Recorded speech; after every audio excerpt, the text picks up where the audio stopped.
We'd ask that you type hand or one in the chat. We have someone who's helping us technically, Shannon. Thank you very much, Shannon, for spending your time today to help us do this. And she's going to help queue up questions and try to cluster comments. We'll unmute you and then have you come in to the conversation. Then we'll put you back on mute, and we're going to try and keep this moving. You're going to find that we're not going to go super in depth into any one of these topics. We just don't have time.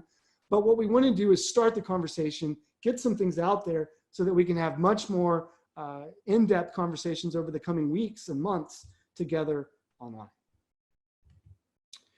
So I'm going to dive in with the introduction. Where are we now? As everybody knows, coronavirus continues to rise.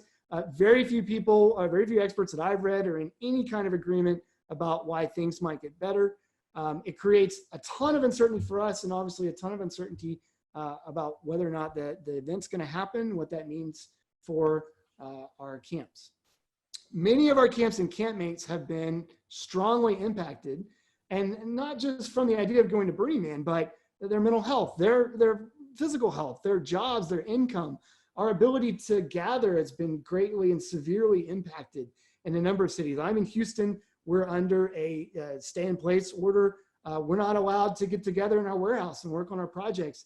How do we move stuff forward when you're operating under situations like that? And I know a lot of you are in the exact same boat. And this third bullet, and this is going to update a little bit of what we heard this morning. Burning Man, as far as we know, is still on at present. We've got ticket sales and submission deadlines coming up, the placement deadlines coming up, mutant vehicle deadlines coming up, reservations need to be made, and progress milestones need to be met.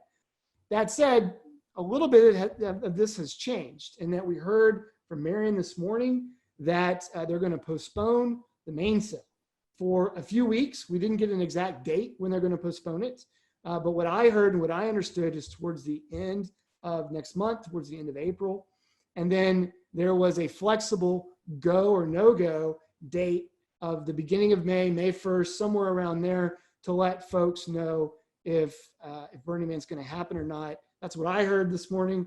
I may not have heard that perfectly. Someone jump in if I didn't hear that perfectly. But what the long and short of it is we got a little bit more clarity, but there's still a lot of uncertainty. Burning Man still might happen. And what does that look like? What does that mean? If Burning Man happens, what are we going to do in the time that we have left? If Burning Man doesn't happen and we're on to thinking about 2021, what happens with tickets and dues and some of these other topics that we've been talking about? So I am, by profession, a distress consultant. So they drop me into situations, businesses that are struggling, businesses that sometimes are about to go bankrupt, and they ask me to help navigate the uncertainty around those businesses. And what I have personally found helpful in those situations is to think about several scenarios and to try and advance your thinking and your planning along each of those. And the three that I've been focused on in my camp Hoopla is that things get better in the late spring, and it'll give us a few months to sort of finish things out and get to Burning Man.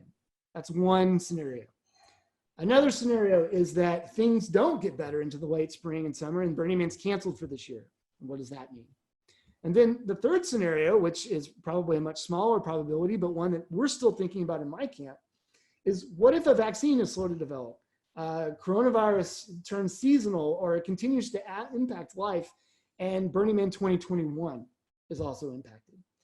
And then you obviously will have a different list for your camps. You'll have maybe a scenario D or a different B or a different A or a different C. But the exercise of going through this process and thinking through the scenarios is something that we have found in my camp to be particularly helpful, and it's focused our thinking a bit. So again, 4 areas that we want to focus on in thinking about these scenarios. At least that's what we're doing in our camp. So the first is tickets, upcoming sales, resales of tickets, settling up on tickets that have already, or purchases that have already happened within the camp. We'd had some dates in here that were originally on the card. Now they've been pushed back a bit. Dues, what about dues? Refunds, do you keep taking new members into your camp? Are you going to refund that money? Are you going to refund part of that money? All things that we were thinking about. deposits. So you have contracts with service providers. Maybe you're renting a truck. Maybe you have warehouse space. Maybe you are purchasing materials and you have a delivery order. Some things that maybe you've put money down for, maybe money that you need to put down. Maybe you have a contract where you're worried that your service provider may not be able to fulfill that contract. And how do you think about that? And then finally, and the really big question are projects. And that's a very broad bucket. And those are everything from how do we think about our interactivity and getting our camp infrastructure ready, our fundraising efforts, how do we think about planning other activities for our camp while things are down, how do we build our community, all the things that sort of go into making your camps go. Now we're going to talk about these 4 areas, but these are obviously not the only 4 areas. And you probably have a much longer and broader list, but to make use of the 90 minutes that we have here, we wanted to start there. So let's dive right in to our first topic, and that's tickets. Now, these are the sorts of questions that have been trickling up through camp and my community and our camp, and I wanted to share these questions with you. I'm going to take a stab at explaining a little bit about what we're doing at my camp, and then we're going to throw it open to the panelists and hear from them, and then we want to throw it open to you. The first is the main cell that's going to come up. Should we participate or not? Do we want to continue to buy tickets in the main cell if there's a chance that the event might be canceled? We have some campmates that bought tickets in the DGS, and they are only intending to hold on to one of those tickets. They had 2 tickets. One was going to go somewhere else. Maybe a parking pass or a vehicle pass was going to go somewhere else. How do they settle up, and what should they do there? If the tickets are going to be the event's canceled and they're postponed and valid through 2021, who holds those tickets? How do you think about that? We've had some people that have purchased tickets and sadly have gotten sick. And what do? Do they hold on to their tickets? Do they sell those tickets? How do they sell those tickets when there's uncertainty around the event? What happens with tickets if the event is postponed or canceled? We got a little bit more clarity that what they're thinking about, but we don't know yet. And then should we sell extra tickets? If so, who do we sell those tickets to, and at what price? Do we sell tickets for below face value? Some people ask me that. And so from a Hoopla standpoint, from my camp standpoint, I'll tell you how we're approaching this. The first is that we're normally a 50-person camp. We got 24 DGS tickets this year, and we are, as a camp, sort of planning scenario A, if Burning Man happens this year, we're only going to take folks that are supported by our DGS tickets. So we are scaling our camp back to about half its normal size. Our camp had some extra funds, so we are using those extra funds to backstop ticket purchases in the camp. So anyone who needs liquidity, the camp is purchasing that ticket from them, or at least giving them the capital to do that, and then the camp is going to direct where that ticket needs to go. We have some people in our camp who've lost their jobs that work in service industries, and they bought a ticket and can no longer go, and they need money right now. But as you guys know, the ticket transfer tool is not up. So we are providing liquidity to those people. What is going to happen with tickets if the event is postponed or canceled? Again, our camp is going to backstop everyone in the camp. And we've had some people in our camp that have made donations that'll help make people whole if needed, if Burning Man does not do that. And then as a camp, should we sell extra tickets? We are not selling tickets right now. And if we did sell tickets, which we're not going to do, we would shoot to sell those at face value. And we would be very, very upfront with everyone that we're talking with about what we're hearing about where the event will happen or not. We certainly don't want to be selling tickets, Hoopla doesn't, to people who are caught unaware about the situation that's going on with Burning Man. So that's what's going on from a Hoopla standpoint. I'd like to throw it open. Let's start with you, Yeti. Give us a sense of how you guys are approaching some of these questions. Take one, take all, whatever you want to tackle. So if we can unmute Yeti, I'm unmuting him. Shannon, if we could unmute Yeti. Me, got it. Okay, There all we good. Hey, everybody.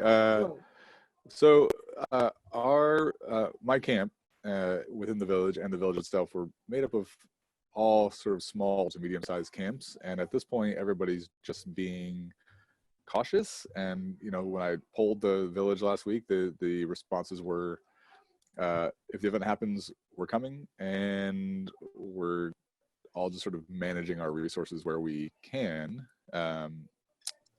That's really it. There's, you know, we're not sure how we're going to handle tickets yet as to who's bought them, but most of the people that have bought them seem to be fine. We're lucky to be in the place that we are. So, and the only real big overhead that we have is the storage container. And, you know, if a year goes by that we have to just pay for the storage and not have Burning Man, then I think we'll be okay. So status quo for you guys. Yeah, kind of. I mean, it's kind of, you know, with some trepidation as to like what's really happening. So, kind of planning on it happening, and if not, then we're all, as far as I know, all the village camps are in relatively good places right now. But obviously, things are changing fast, so who knows? Good. Well, John, what are you guys doing? Well, actually, I'm going to start by addressing kind of an overarching issue, which is really about the emotional level of uncertainty and how that feels to my campmates, because that kind of helps frame all of it. And, you know, if someone asks me, are you going to Burning Man? The answer is, fuck yeah.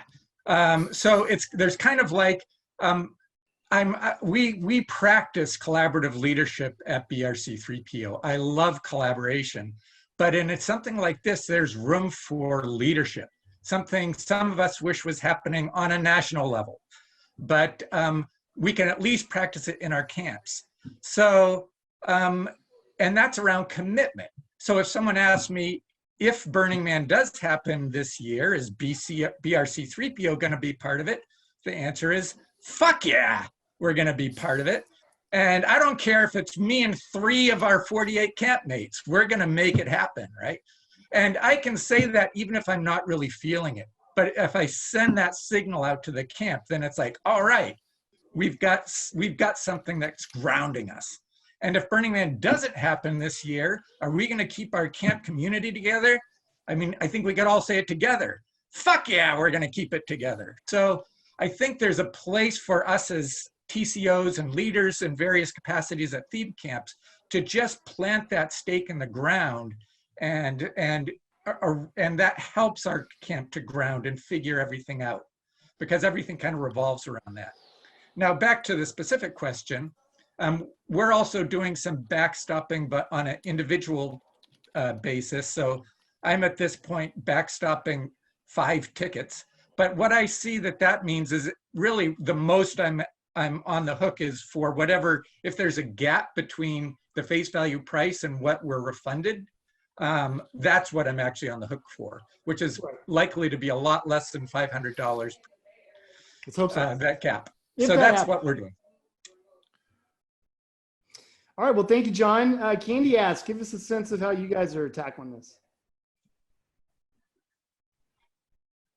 All right, I'm tallying questions too, so that we can, and flocking you guys, so that we're listening. Admin.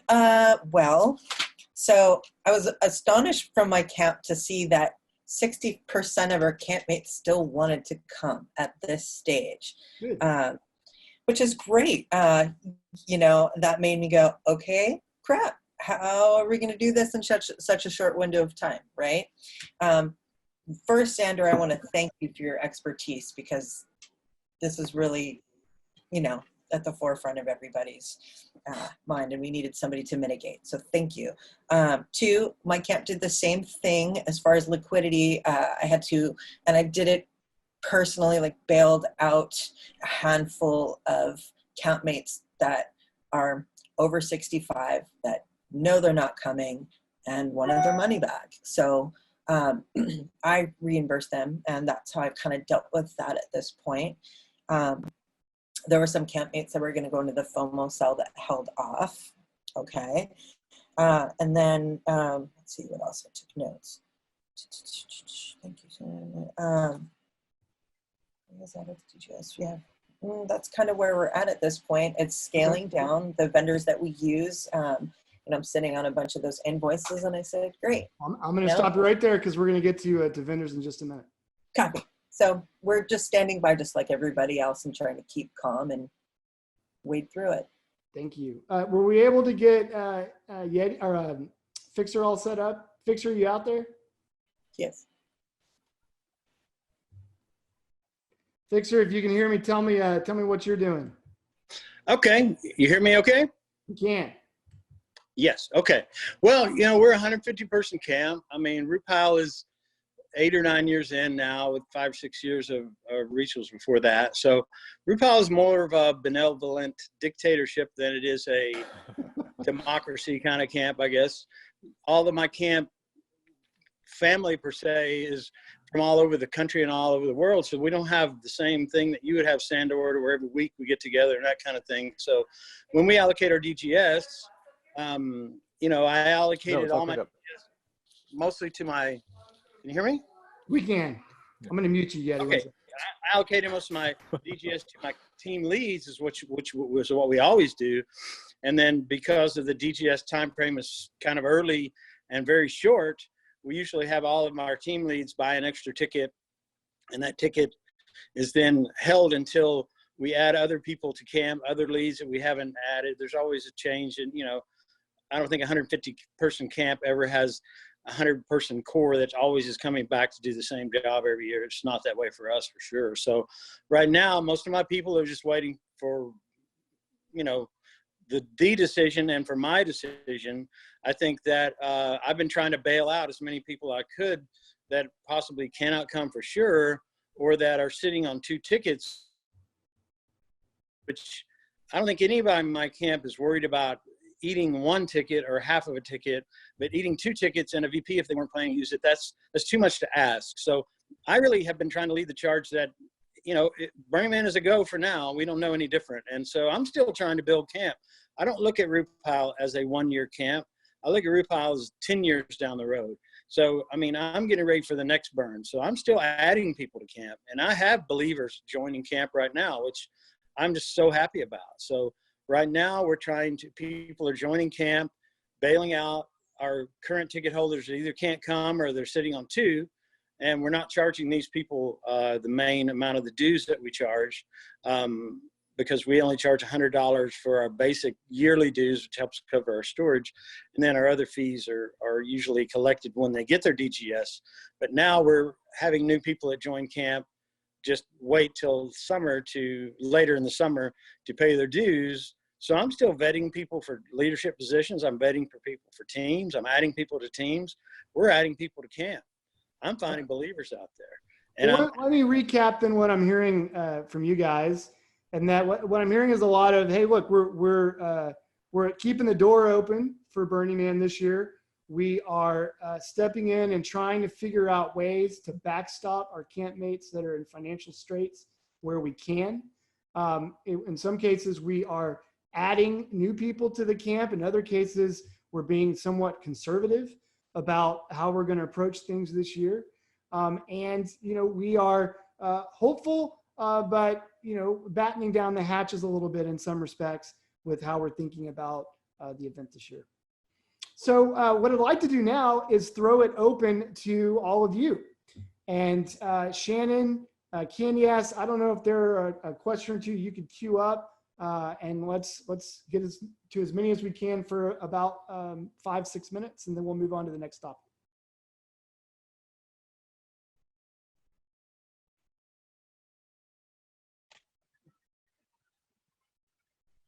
Okay, you're muted. Shannon, are you able to open up somebody for us? Hi everyone. Can you stop the screen sharing, because then I can see people. Okay, I'll do that right now. And I think some other people want to see everyone.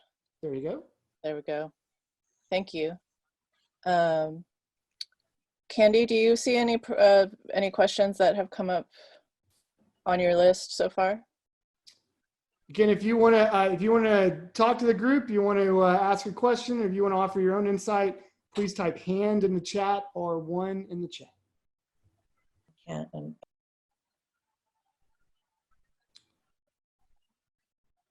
So I see Slacker with organic fruit and veggie camp.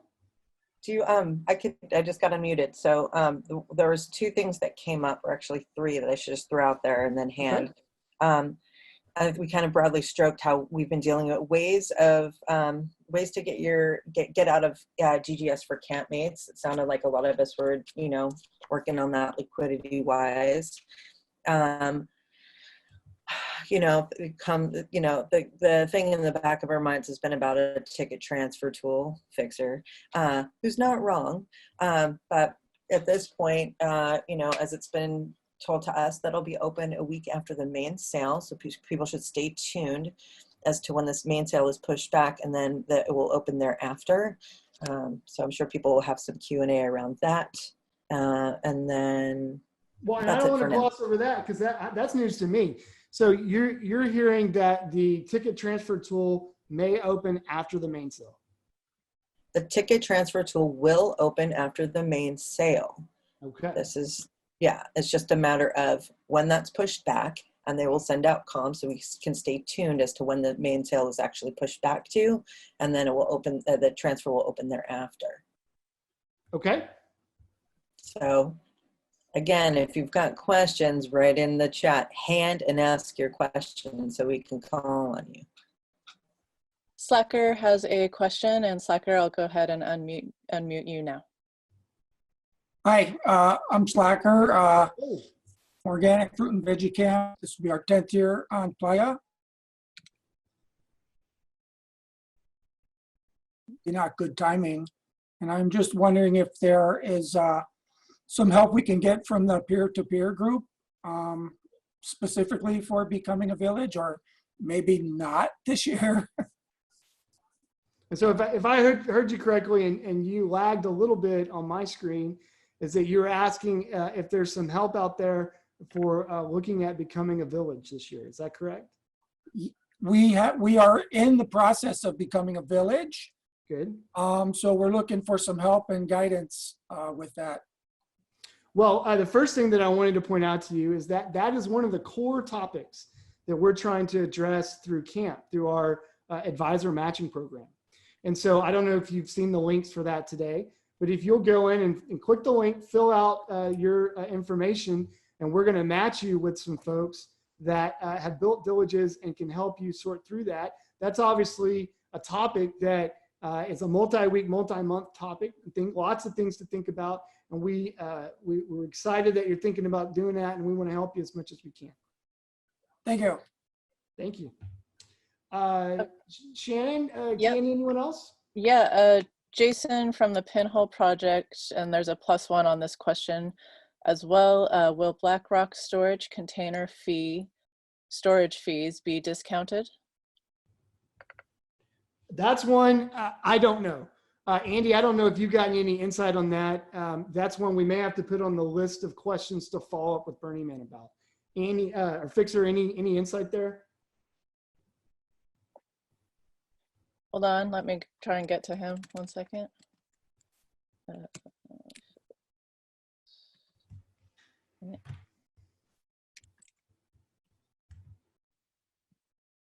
Is he on? Okay. I haven't heard you. anything. I haven't heard anything along those lines yet.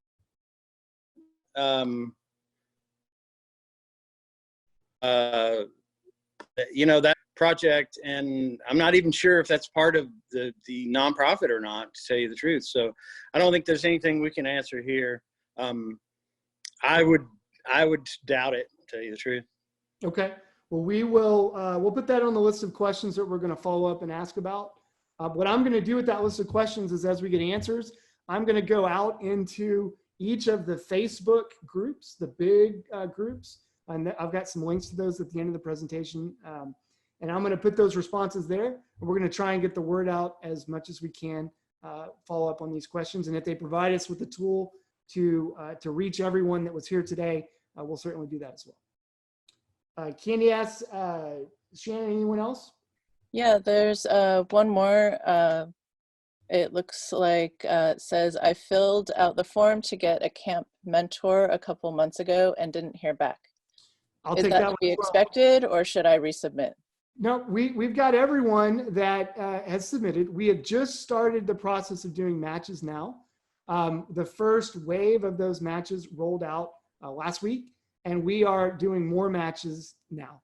So be patient with us. I'm sorry we haven't been able to do it faster, but we're working on it, and they're coming out.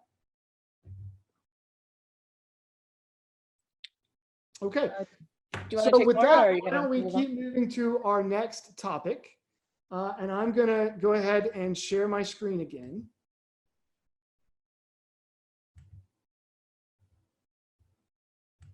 Okay, the next topic is dues. So some of the questions that we've been wrestling with are, do we keep adding campmates? Do we charge them dues? And if we do charge them dues, what should that number be versus what we normally charge? Do we offer refunds for people that drop out? Do we credit dues if Burning Man is canceled and it happens next year? Do we offer refunds? Can we still make our budget for 2020 or 2021? If we start offering refunds, how are we going to pay for that storage space? We took in dues already, but given things now, we didn't take in the right amount. So we had sort of taken in dues for a different environment earlier on before DGS happened. What do we do now? And so I'm going to give you a sense of what we're doing at Hoopla. Again, same sort of approach. And we'll go into the panel, and then we want to come back out to you guys. So in tying in with our approach on tickets, we have stopped adding new campmates. We are capped out at our 24 people. We are not offering refunds yet, but we are keeping camp funds dry and available so that we can do that. We are talking to our camp about what happens if Burning Man is canceled, and we're going to offer the opportunity for people to make donations of a portion or all of their dues to help us pay for our year-round costs, our storage costs. In terms of the amount that we've taken, because we don't really know what's going to happen yet, we have not changed the amount we're taking in dues. Our camp is set up so that we, at the end of the year, if we have leftover money, we send it back. So we're kind of approaching from that standpoint. It's sort of, we are being conservative. We're not going to do as much as we've done in the past. We're not giving a lot of money back yet, but we're holding on to that dry powder, making sure that money doesn't get spent so that we can do that. So let's go back through the panel again, and let's start again back with Yeti. Yeti, give us a sense of what you guys are doing right now on dues. Yeah, I'll be really quick. Again, we're a small camp, 10 to 15 people, and we mostly do we don't really do dues necessarily, but we kind of tally everything up afterwards, split it up, and everybody just pays. So which works, I think, well for small camps, but for anything bigger, I think that gets to be a little unwieldy. So I don't have a ton to offer there. Sorry. Okay. Well, thank you, Yeti. That's helpful. Yeah, if you can do that, but right. Laughing John, what are you guys doing? Well, there's a lot of uncertainty at this point. And so I think in terms of the planning for contingencies, my first year at Burning Man was 1998, and pretty much every camp in those days operated on a shoestring. And I don't think people had any less fun than they do these days. So I think that we can all look at how could we, if we need to, scale back, collect dues, return dues if we need to, but look at how can we do really cool interactive things within whatever budget we have. And I know our community is incredibly creative and resourceful in being able to come up with those ideas. So we haven't collected dues yet for this year, so we haven't run into this issue yet, but we're certainly ready to scale up or back as we need to in order to be able to fit within a lesser budget if we need to. Thank you. Candy Ass, are you still with us? Can we hear from you? See if I can scroll down to you and unmute you. There you are. I'm unmuting you. You're unmuted. Hi. Great. So we got a first little chunk of money from the village in January. We used some of that to, or what I used some of that to, was liquidity to bail out people that really needed the money that got laid off for tickets. And from that, we're not collecting any dues. I don't want the money. We just turned around to give it back.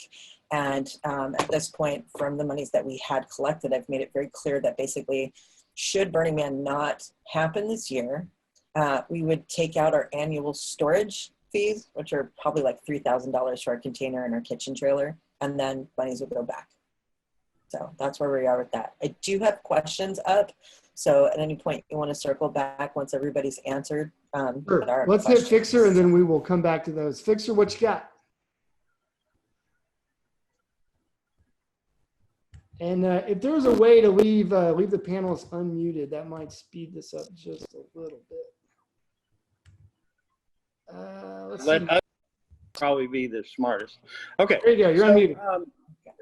What we do is when we allocate our DGS, when we sell someone a DGS ticket that's going to be a team lead or a core member, we always make sure that they paid their dues in advance, because we don't want to allocate DGS tickets to people and sell them to people, let them buy them when we don't know for sure they're going to be in camp. So that's why we always collect the initial early bird dues from people to that. So right now, you know, we have probably, I don't know percentages, but we have a lot of people who have paid dues, but we also typically use that dues money to pay for some of the early bird, for some of the DGS tickets that we have to wait on, you know, to help other people buy them on their credit cards or whatever, because the earliness of the DGS sale and the short window of between the DGS allocation and the DGS assignment that we have to do really impacts our ability to make sure we know exactly who's going to have all those DGS tickets. For a larger camp, we're a 150-person camp. So right now, you know, most of our dues have been used to buy tickets, which is problematic because, you know, it's been really hard to add people to camp when we can't transfer the ticket to the people. That's a problem that I think everyone's going to run into, because, you know, it's just on trust, it's on spec. And, you know, when you add people to camp or you add people to positions where you want to allocate them the DGS ticket, if you can't allocate them that ticket, then you're in trouble. Now, we have found some ways to transfer tickets around, which I will speak to at some point if you would like me to. Yeah, please. How about you do that now? Right now? Yeah, let's do it now. So, you know, we can't transfer tickets, right? There's no transfer tool. But if you go into the show clicks or the ticketing platform, and if you bought a ticket, for example, then in your ticket allocation email confirmation, there's no link. But if you go to here.burningman.org, then you use your burner profile to log into that platform, and it's going to ask you for a password, and there is going to be no password the first time you log into that. You have to then go forgot password, put in a new password to give you a password that's going to be different than your burner profile, okay?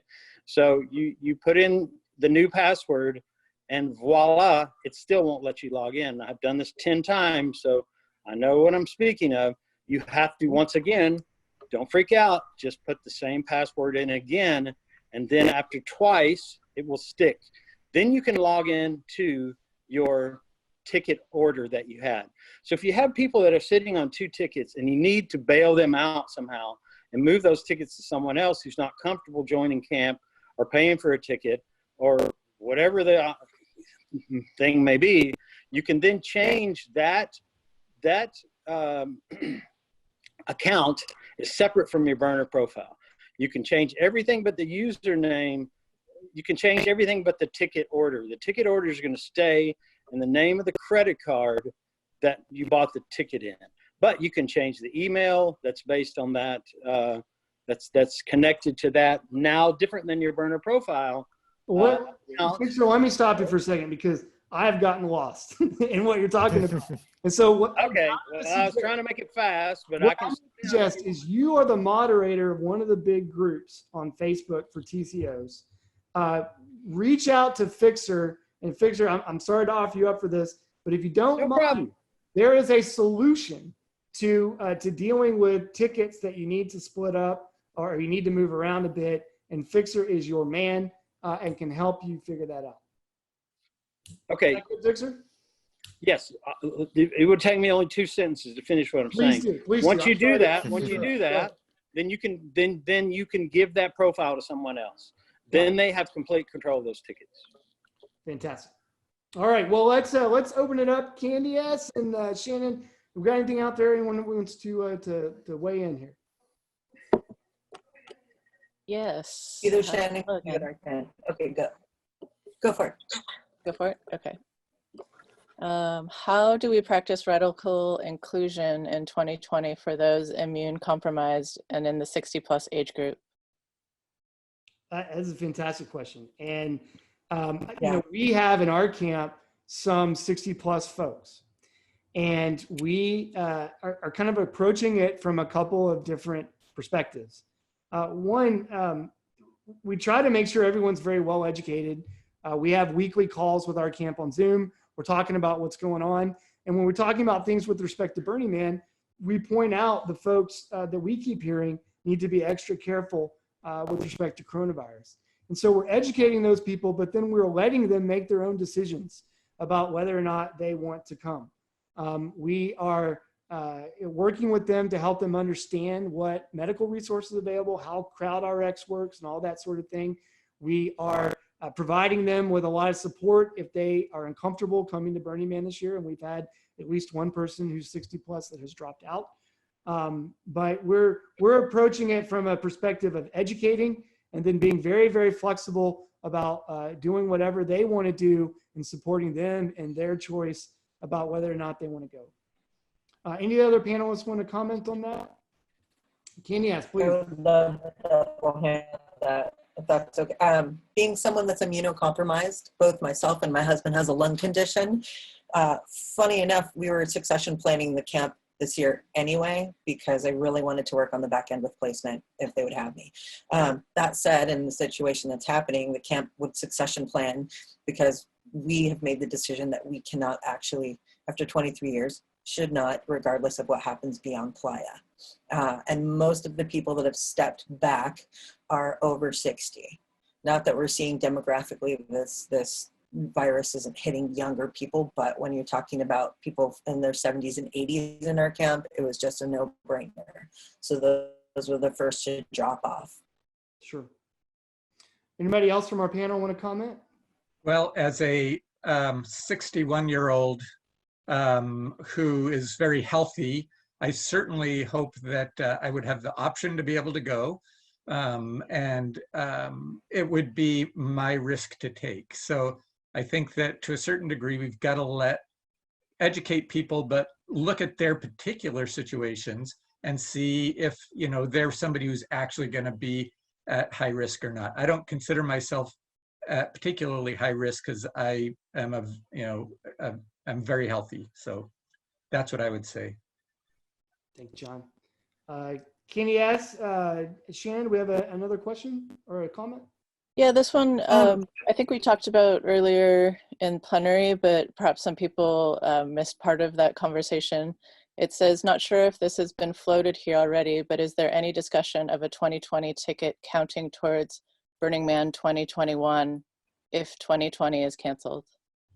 Yeah, Marion addressed that a little bit. It sounds like they haven't made a decision and that's something that they're considering. There's a poll that they took, trying to solicit input and thoughts from everyone who attended on what they think about different options. And so I'd say, at least from my perspective, from what I heard, I don't have a sense yet if that's going to be possible. It sounds like an interesting idea. I know they're considering it, but I don't think we know yet. Anybody else? Did I miss that or not hear that correctly? Yeah, it sounded like it's still an option to be considered, but it seemed like it was one of the sort of last resort options. Less likely. Yeah, one of the least likely options. Fair. I did post in our feed the article that Marion was referring to in her keynote this morning. Okay. That kind of talks about the numbers. It's in the chat so you can see what that is. And, you know, they talked about it being a myriad of different possibilities. And I did want to just say really quickly, in watching the chats and getting into the legal and they stole our money, and let's really keep this on the up and up, you guys. I know we're all really stressed. We've got to have trust that we're in this together, and that Burning Man org, the Burning Man project, they're burners too. They're the core. They're not, you know, I think they came from a really transparent and really positive place. So let's be there together in this. Okay. Well, on that note, just kind of, I'm keeping an eye on the clock. Let's move on to the next topic. It's deposits. Now, these are not like camp deposits internally. These are more externally focused. So did you reserve a U-Haul or an RV, or are you thinking ahead to water or fuel or anything that you're kind of going to be interacting with other people out there? You know, what do you do about making reservations now? We already had a question about storage containers and what's going on there. Some of you have already signed contracts, right? You know, a lot of camps, their MO is right after Burning Man, they go and they lock stuff in for the next year. What do you do if you have this contract, but your provider bails on you? There is something called a force majeure provision, which some of your contracts have, that allow your service providers to back out when there is an act of God. And I think a lot of people would consider, depending on your personal beliefs, that this is a very, very atypical event. And there are a lot of service providers out there who can't get people to work, or they're under orders that say they're not essential businesses. So they may not be able to provide you with those services. And finally, you know, things look okay now, but what if I do in a couple of months from now if people back out?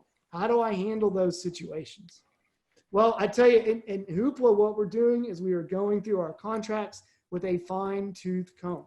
We are carefully reading all that fine print that you don't normally read, and we're thinking about it and we're talking about it, and then we're picking up the phone and we are calling and having conversations with our service providers. So we rent a truck from the same person every year. We already have locked that in for this year. We're already talking to them about what might happen if the event is canceled and we need to move our reservation. We had a conversation about what we're going to do if a few weeks out from the event we get a tough phone call that says, hey, look, I know you were planning on having this truck, but I cannot get it to you. We have to back out of our contract. We are trying to cover our bases. This year, you know, we over the last couple of years, we've done a little bit outside of our camp. We're 50-person camp. We're not 100, 200-person camp. So we don't use a lot of services, but, you know, we do have to get from Texas to Nevada. So we have a lot of rental equipment, things that we use to get out there. So we're coming up with contingency plans. You know, we have a plan A, we have a plan B, we have a plan C, and now we have a plan D about what happens about the things that we might need if we're on our own. And that's what we're doing over on our end. Let's go back into our panel. Start again with you, Yeti. How are you guys approaching this topic? Again, I don't have much for this one because, again, we're small and we have a lot of, you know, all of our stuff's in basically the storage container and whatever else we bring with us. So we are not very impacted by this. I will say, I'll just repeat what I think Marion said this morning, that, you know, the org itself is trying to push off any purchasing or contracts until at least April, and probably I would assume longer at this point. But I think other folks are going to have more to say on that. Sure. Thank you. Laughing John. Well, the way we've handled in the past, say, unexpected expenses, this is kind of similar situation. If we end up with some obligations and end up not having a camp this year because Burning Man's been canceled, what we would do is look at what is that spread among 48 campmates, which is going to be probably a relatively modest amount if we really spread it out. And then we put out on a sliding scale for people to be able to contribute towards that what they can. And when we've done that in the past, when we had expenses that exceeded our projected expenses, and we put it out there and we create the sliding scale and saying this is what the average amount would be, people have responded well, and we've been able to cover those. So I think we would take the same approach of spreading it among the campmates, look at the average amount, and give it a sliding scale. Okay. Thank you, John. Candy asks, what are y'all doing? As far as the vendors we do use, I'm sitting on the contracts and I'm saying we're reserved. We'll pay you when we hear. Not paying a damn thing right now for, why would, you know, not Do you have taking progress dues, not payments paying on those anything, sitting contracts? on the invoice. I'm sorry, what? Do you have progress payments on those contracts, or are you able to just sort of not pay them for a bit? There's no progress payments. I'm just sitting on them. I've communicated to the vendors that we do use. All right, well, how I had done it until today's, until Marion's keynote was, you'll hear from us in July, and I will overnight that payment. Once the rubber stamp from the BLM is on the contract, you'll get a wire overnight. Other than that, not a frickin' dime. So y'all are waiting until the BLM process happens, which could come pretty late, right? I mean, at that point, all the ducks in a row and on standby. We don't know what's going to happen here. Like, what if a vendor, the owner of the business, you know, God forbid, something happens to them and the business is out. And now I've got money tied up on a vendor that is not going to operate. There's too many variables to have any money exchange hands at this point, I feel like. So Thank you. I feel like we'll just have a whole heaping headache at the last minute to deal with. Absolutely. As we all will, but who better than burners to rise to the challenge? True story. Fixer, what are y'all doing? Am I unmuted now? You're unmuted, my friend.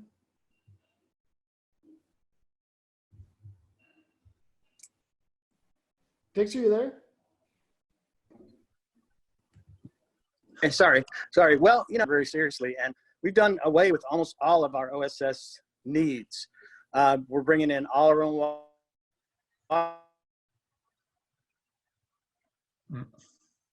Fixer, I think your connection's bad. We're missing you. We'll circle back to you here in a minute. So just to recap what I'm hearing a lot of conservatism, people sort of talking to their vendors, looking at their contracts, trying to understand what might happen, trying to really get into that fine print that maybe we haven't before, and then, you know, talking with our vendors about delaying payments until we know more about what's going to happen.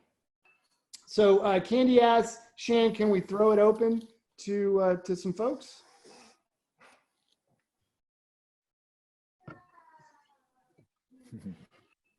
Yeah, Really a lot of questions going on, Oh, so- yeah, go ahead, Candy. Sorry. No, go ahead. Oh, I was saying, you know, I think it was Miss Pisky had written, would the org relax on in 2020 on selling GAGS outside of your camp in light of the current situation? And I really think that instead of panicking and reacting right now, let's just see how it's going to roll out. We know that the ticket transfer tool is coming. We know that they're going to make a call in May. We know that they postponed the main sale, and I didn't capture who said it, but burners, it's not ethical to sell your DGS until the announcement of the cancel or not is made. And I gotta say, like, let's just sit in that and remember that we're in this together, and, you know, let's just sit in that space and be proactive in our communities where we can be. I know it's crazy. I'm right there too, but it's the best functional use of our energy. Let's see. I don't think there are any other questions coming up. And I want to weigh in on that one too, because I come from a little bit different perspective. I mean, I think that these are extraordinary times, and if you feel like to help your camp survive, or people in your camp sort of navigate this crisis, if you need to sell DGS tickets, then that's something that you should definitely talk to placement about. You know, we through camp, we interact with placement all the time. We interact with Level all the time. Super reasonable guy, super thoughtful, super caring guy. Drop in an email, placement@burningman.org, and tell them what's going on for you. Tell them, hey, look, this is what's happening. We wouldn't normally do this. We love these tickets. We love going to Burning Man, but we've got this issue. Let them know. Give them an opportunity to help you out, and you may be surprised. Any other questions or things from the audience that people want to talk about on this topic? No? Okay. So let's move on to our last topic. That's planning. Here are some of the questions that we're facing in Hoopla. What do we do if it just seems impossible to do what we normally do? We normally need to be months into our fundraising and build efforts right now. What do we do if we can't even get together? We can't meet in person. We can't fundraise. How do we make progress? We're worried our camp is going to fall apart. This is something we'd never planned for, never thought through. How do we approach keeping the camp together? How do we make an impact on our community? If Burning Man's canceled, we've got all these great resources, we've got all this great knowledge. What do we do to help those people around us in the burner community where we live and in the broader community? And then what do we do to look to the future? Many of us have been involved in camps for a number of years, and our camps are not a one-year exercise, they're a multi-year exercise. How do we keep the band playing? How do we look ahead and start planning for the future? So I can tell you what we've done in Hoopla as we address these things. As I mentioned earlier with tickets, we are scaling back. And if Burning Man happens this year, we are going to bring about half of the people we normally bring. And we're not going to build anything new this year that involves getting in a warehouse and painting and cutting wood and hammering stuff and all that sort of thing. We're going to build a mutant vehicle. We're not going to do that. I talked a little bit about this in the plenary. We are not meeting in person, but we have a weekly Zoom call. And sometimes that Zoom call is everyone just taking a drink together and trying to preserve our sense of community and how are you doing and what's going on with you. I think we've all gotten a crash course in Zoom. I know I have. And it's a hell of a tool and it's free. So use it to keep your camps together. What I've found is that our camps are little families. They're not as fragile as you think they might be. Our camp is super resilient, and we're finding that people are sticking with it. And if Burning Man doesn't happen this year, it's not the end of the world. We're going to come back in 2021, and we're going to build bigger, better, faster, stronger. And we're super excited about what that might mean. In that said, while this is going on, we're thinking about our community. We are doing, we're about to start doing a drive for N95 masks, for disposable gloves, for canned goods, for people in our burner community that need them, and then for people in the broader Houston community. I know some of your camps are all over, but there's nothing to stop you from trying to pull some stuff together and think about how you might make some donations to people around you. We all have bins full of stuff that is probably just sitting in a storage place somewhere that might be put to use. Go through those bins. We'll certainly do that in our camp. So that's what we're doing. Let's go back through the group again. Yeti can give us a sense of how you guys are approaching planning right now. Again, wait and see. Like everybody, we're taking it one step at a time. But this actually talks to a point that's come up in the advisory program a few times about camps that either didn't get placed one year or something else happened, and the advice to them has been just do what you can. It's kind of a situation where we all have to probably scale back a bit, and it's okay to scale back, and it's okay to do something different than what you've done, or in a smaller capacity than what you've done. I saw the question come up in here, and it's come up again, and I think on the help desk. If you're scaling back, how does that affect your placement standing for next year? And I'd already talked to Level about it before, and his point is they always look at what you've brought and how many people you have and what you did, and it's not a matter of, oh well, you didn't, they know what's going on, right? They're not in a vacuum. So don't worry about that. Do something awesome. Like Laughing John said, you can still be incredibly creative with 50% or 25% of your people, and just bring it. Like, I think that's what we all have to do. Thank you. Laughing John, how are you guys approaching things? Well, You've I've got a been hell of an intro, by the way. Yes. Well, I've been very transparent in communications with our camp that while I'm committed to going, as you all know, if Burning Man does happen, and I'm hoping that it happens, I'm expecting almost that it's not going to happen. And so the way we're approaching this in our camp is Burning Man is a great diversion from what's going on. We're planning as if it's going to happen this year, and we figure if it doesn't, we'll be super prepared for 2021. But that the activity of engaging in itself is really a positive focus. It lifts us out of what's going on in the country and the world. And then if one can do like what Sandor was saying and actually use something to contribute, or think about how you can contribute to your community using your camp, then it's even all the better. But even if we are just doing planning for this year and it won't pay off this year, it's like doing it because it's an end in itself. It's a really positive focus. So that's how we're managing this. Thank you. Candy S, what are y'all doing? Well, the first thing I did was talking to a friend that is lives right outside of Lombardy. This is now day 23 of no ins and outs, quarantine at our house, let the nanny go, the maid, the gardener, not effing around with immunocompromised people in the house. The first thing we did was, I think we should probably go look in our burner bins. Holy crap, all those masks that we've been giving out. Crazy amount of stuff in there. Oh my God, hoarder, 23 years of hoarding. We had 153 N95 masks. We gave out, I think, 15 or 16 of them to friends and family that I know are immunocompromised, and then the rest went to our local hospital. And then I rallied the rest of the people in our camp, and then I went on the Facebook groups and started to rally there too.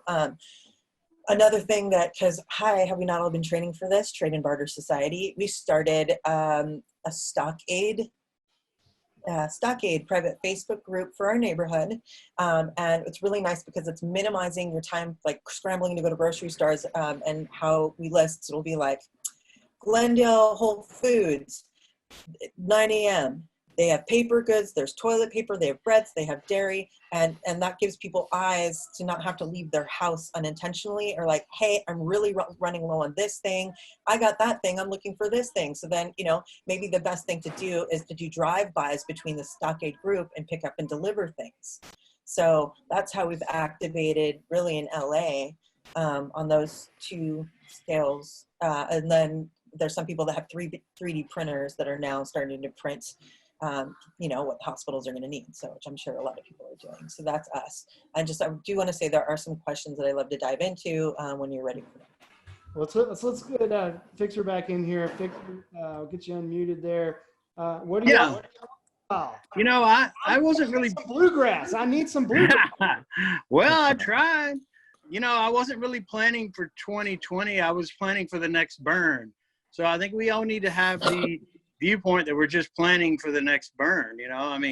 Who knows when that's going to be. And as far as outside of camp plans, I'm just trying to still grow my camp because there may still be a burn. If you can hear me better now, just two tiny things that I'd like to address where I fell out before is, yeah, please. I personally don't think that what Marion said this morning had was anything more than we are not going to carry tickets over to 2021. I don't think anybody should be counting on that. I think what she said was we are not counting tickets over 2021. So don't expect that. I was expecting that, but I'm not expecting that anymore. I'm working in my camp for 2020 or for the next burn. When if they don't carry the over, what does that mean for you? For me, that means that I'm going to be. This is like you say, what are you working on outside projects? I've said publicly lately that we're all leaders, and I expect that we're all going to be leading efforts in the big COVID effort. But I think that we got to look at our camps too. And I have quite a few people that are stuck with extra tickets because of policies in place by the org that I don't agree with. I've made it perfectly clear, but you know, a lot of my people are sitting on 2 tickets when they can't even go. And I'm trying to add enough people to camp and make sure these people know that, well, it may not go, but if you are believing our camp, join us and let's go. Let's get ready for the next burn. And so I think what she said this morning is there will probably be some kind of refund, and that we will not carry tickets forward. It's pretty clear to me what she said. And that's the way the only way I know to plan now is that there will not be tickets carried forward. So Okay. I've got to grow my camp like I always do. So I'm still growing my camp. I'm not trying to sell people tickets, you know, and rip them off. But if people are interested in our mission, then I'm adding some really badass people to camp lately. I'll tell you that right now, because the people that believe right now are some badass people. Well, Fixer, you told me the other day something that that I thought was pretty heartening, and I want to set you up and let you talk about it, about you know, being surprised at how many people out there were interested in saying, you know, damn the torpedoes, I want to go sign me up. Yeah, I mean, I initially put out that I had a few people in some of the ticketing groups, so we had a few tickets that we really needed to make our camp members whole on. And the response of people still wanting to add tickets, I was amazed how many there were. And so what I initially talked to people, well, we'd love you to join our camp. We really don't want to send tickets outside of our camp, which I've really been able to not have really been able to control. We've just added people to camp that have bailed out some of our people that either can't go or sitting on 2 tickets. So I'm just amazed. And these people are not plug and play, you know, oh, I want to join your camp, you know, can I bring my RV? Every one of them has been badass multiple year burners that believe. So there's lots of people out there that still believe. I'm seeing it right now. It's anecdotal. I mean, it's true. So I've been trying to preach to the choir, don't despair, just get ready for the next burn, you know? I mean, that's all we can do is get ready for the next burn, right? And there's a lot of people out there that are still ready to go and willing to help other burners by taking the ticket if they can't go and joining your camp. Of course, we're not charging dues. No way, I would never do that. But if somebody wants to buy a ticket from someone that's having to sit on one and they want to join my camp and they're a badass and we vet them and have them apply, by God, I'm ready to grow my camp like I always am. Good. Well, thank you. Shannon, can we throw it open to some folks? Do you want the questions? I've been tallying them. Let's do it. One of the things I just wanted to broad stroke and make sure that we're on the same page here was there were some things about tickets. So why wouldn't they move the main sale tickets for after they made the decision? Has this been discussed? Do dates become challenging? And then yes, it's the main sale has been pushed back roughly 2 to 3 weeks. And then I guess the biggest suggestion, please have main ticket sale after the go no go decision is made. So what I heard today is I heard a linkage. I heard Marion say there was a linkage, and they're going to make those decisions together. Right. And so I think it was maybe I was a little confused with how she described that, and we'll certainly ask a follow-up question, make the suggestion that those 2 things should sort of happen together. But you know, my impression when I listened to her talk was that they were going to try and think through that together. Candy asked, what do you think? I see you nodding your head. Is that what you thought too? Yeah, that's how I got it. I think there's a clarifying question to have to get there, but that's exactly what I thought too. And then let's see. So it's really questions. The placement stuff for camps that do scale down. Do you think that will affect placement qualifications the next year? I think we should stick a pin in that one and ask. I'm sure there will be comms coming out around that. It's a great question. It directly affects my camp. That's what we're doing. Yeah, I can. No, again, I can tell you because when I spoke to Level about this, again, it's the same question that came up before. Right. You know, his point was camps grow and shrink all the time. After the questionnaire, before the questionnaire, it doesn't matter. Like, you know, communicate with placement. Like, hey, we thought we were having 100 people. We have 20 this time. So, you know, just keep the communication flowing between you and placement so they know what's happening with your camp. They're not going to hold you to your 100% interactivity if you only bring 20 people. Like, that's maddening. And what I don't think you want to do is sign up and say, oh, hey, we're bringing 50 people. And you really know you're only going to bring 20. And they show up, the camp, you know, I forget the exact name, the folks that take a look at the camp for placement, they go, wow, there's not a lot here. I was expecting to see this. I'm not seeing it. I mean, communication's the key. I have personally let them found know. it'd be very easy to talk and email back and forth with placement and with my placer. Sometimes it takes them a while to get back to me, but they always get back to me, and let them know, hey, we're going to grow. Hey, we're going to shrink. This is what it means for us, so that at least you're not catching anybody off guard. And the last thing, and this has to do with the event, is the BLM really control. And you had brought it up too about force majeure. And the way that insurance works, just in case anybody wants to know, so you can stop speculating, is when you're dealing with event cancellation insurance, you know, it really comes down to whether the policy, you know, under communal viruses, when you got your policy, does it have exclusions? You know, a lot of the underwriters started to exclude COVID-19, which is why in the case of South by Southwest, they probably had the exclusion in their contract. The city came in and canceled. You know, it became a force majeure, which made their insurance kicked in and covered them. So I think because it's almost a moot point and arbitrary at this point, because Marinier already acknowledged that they want to make a decision come May, so that they're not going to be relying down the line or kicking the bucket down the line here to see what the BLM is going to do. They've been really transparent and pretty above board and, you know, honorable to the community of stakeholders of how they're going to handle it. So right, and don't be afraid to escalate. Rest assured that big companies, United Site Services, Penske, U-Haul, all these guys have attorneys going through their contracts, making sure that they are covered. You guys have to read your contracts too. But if you've got a relationship with people, you got a relationship with a manager, don't be afraid to kick it upstairs and put your foot down and say, look, I've been a customer of yours for 10 years. 10 years I've been here, and you're going to let me down like this? And some people are going to be hard and fast, but some people are going to help you out. And so I sure hope that people are not bashful about asking to speak to the manager. What else is out there? That's it? All right. So let's go back then to our slides. I want to hit the last slide, which is continuing the conversation. We want to keep this going. This is just an aperitif here. This is just a little taste of some of the stuff that we're all facing. We want to have a much, much more in-depth conversation about all of these topics.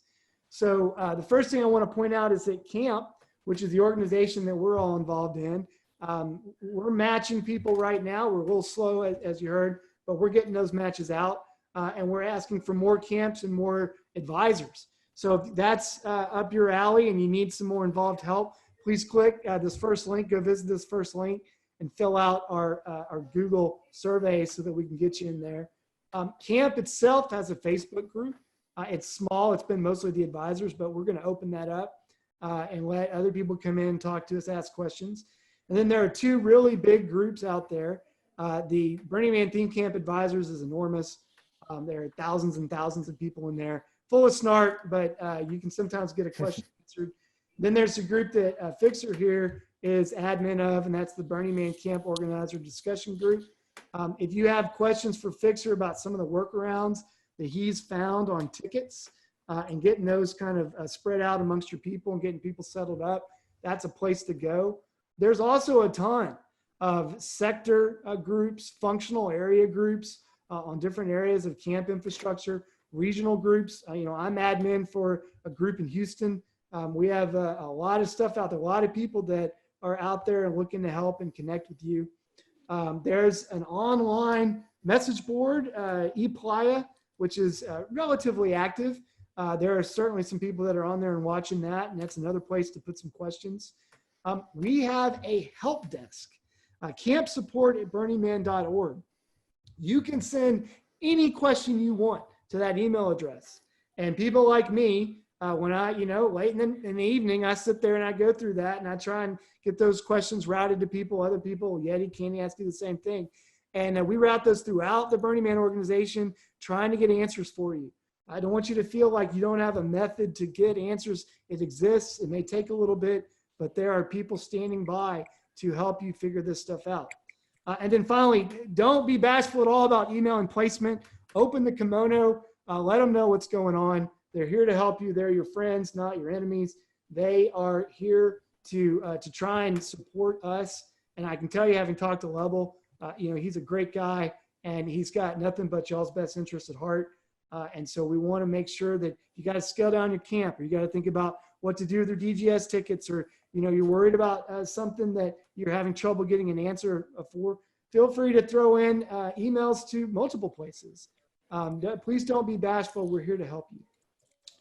So with that said, we've got just a few minutes remaining. I want to throw it out to you guys. Is there anything we didn't cover? Anything that you feel like we should talk about? Anything that you want to mention from the content before? We just want to open it up and see if anybody has anything they want to talk about. If you will just type 1 or hand in chat, we'll get those folks over to you. Sandra, while we're waiting for that, I have one quick note.